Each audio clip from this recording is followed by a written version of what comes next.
This. Take a look at the headline. It is from the New York Times. As soon as AI firms go public, China is being shut out.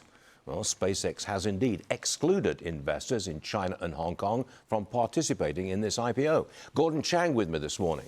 Why is Musk doing this, and do you think it's a smart move? It's a great move because clearly, SpaceX is the reason why we're going to get to the moon and actually colonize the moon, because SpaceX is the leader in reusable rocketry. And the race to settle the moon is more important than the race to get to the moon. So, yeah, we should not have our enemy there because China is the one that's competing against us. You don't want to have their investors, but I mean, they're not going to find out any trade secrets if they have a piece of SpaceX, are they? China has a lot of leverage over Musk because of Tesla. We do not need the Chinese having more pressure points on Elon Musk and SpaceX. So forget it. Don't want Chinese or Hong Kong investors in SpaceX. Yeah, they can't go in the IPO, but they can buy afterwards, yeah, Stuart. Exactly. And they actually are buying into the IPO through offshore accounts. So the Chinese and the Hong Kong people, they're there already. But, this obviously limits them. And that's a good thing. But clearly, we need to separate from China because China uses every point of contact to take down our society. OK. Now, the president has announced that the government, our government, is going to take a stake, buy stakes in AI companies. Why do you think that's a terrible idea? Well, because government distorts corporate decisions, it distorts industries, and because these are public companies, it's going to distort markets. It's just important not to have the government involved in these things.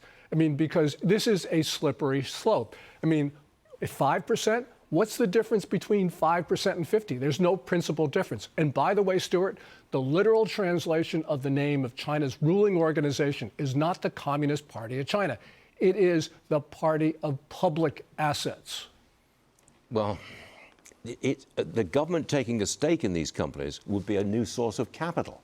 I mean, they're eating up vast amounts of capital. Maybe the government can supply some of it. Yeah, well, we got markets. We got the deepest markets in the world. Everybody keeps on telling us that. I mean, our markets are not sufficient? Of course they are. This is really just the government getting its paws into companies, and this never works out. We do not want to be a socialist country. I mean, Bernie Sanders, by the way, loves this idea, and it's just not going to be good. Because, by the way, remember, Bernie Sanders is against AI development. He wants the government in AI companies. You can figure this one out. I can indeed. You're adamant in your opposition. Gordon, thank you very much indeed. I've got to turn to Griff Jenkins.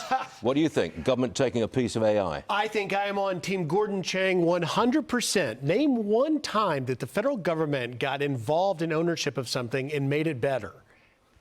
Okay, I can't. Silence. I mean, it doesn't exist. And ultimately, to Gordon's point, having a political interference in private market companies is a bad idea. It might look good, and President Trump may be saying that it's going to benefit taxpayers, but AOC may be on the ticket.